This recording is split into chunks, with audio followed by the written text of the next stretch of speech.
Hey, Scroll and Sword, welcome back. Today we are in Psalm 34, and on the surface, it really reads like a thank you psalm after deliverance.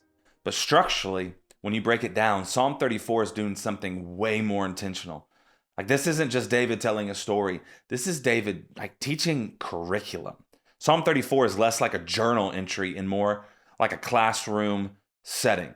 So Psalm 34, what it is, it's an alphabetic acrostic. Say that 5 times fast. An alphabetic acrostic, meaning each verse begins with the next letter of the Hebrew alphabet. Isn't that crazy? That alone signals something very important. In Hebrew poetry, acrostics are rarely emotional outbursts. They are instructional tools.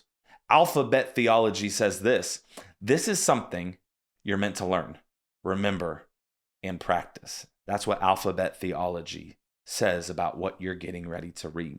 So what makes Psalm 34 really fascinating is that it's kind of an irregular acrostic. It shares odd structural features with Psalm 25 that we read a few days ago, including a missing Hebrew letter and a closing verse that breaks the pattern. But that irregularity, it's not sloppy. Like, when scholars examine the opening, middle, and closing letters, they discovered they form a Hebrew wisdom code, meaning to learn or to teach.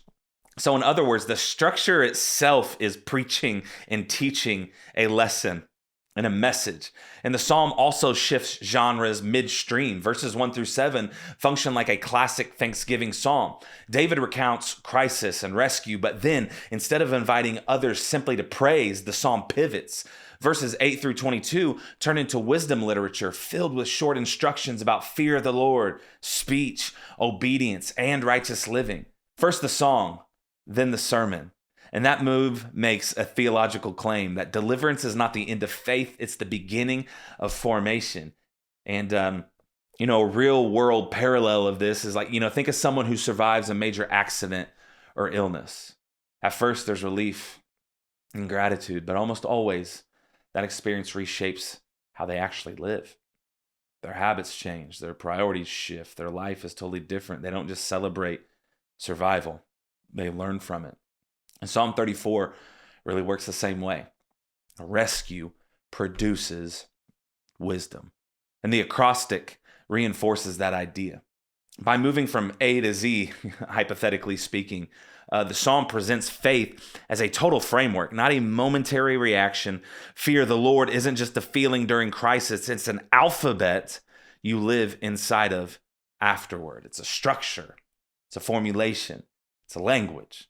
And Psalm 34 teaches that God's goodness is not meant to end with praise, but to re-educate your life. So one way you could say it is deliverance initiates discipleship. I love that, man. And if God has brought you through something, the question isn't only, did you thank him? The deeper question is, what did you learn? Because biblical faith doesn't stop at relief. It reorganizes how you speak, choose, fear, and live. A to Z. If God brought you through something, the question isn't only, did you thank him? Surely we thank God when he delivers us, but the deeper question of deliverance is, what did you learn? How did you develop? Because biblical faith doesn't stop at relief. It reorganizes everything about your life from A to Z. Thanks for hanging with me. See y'all in the discussion room. Love y'all.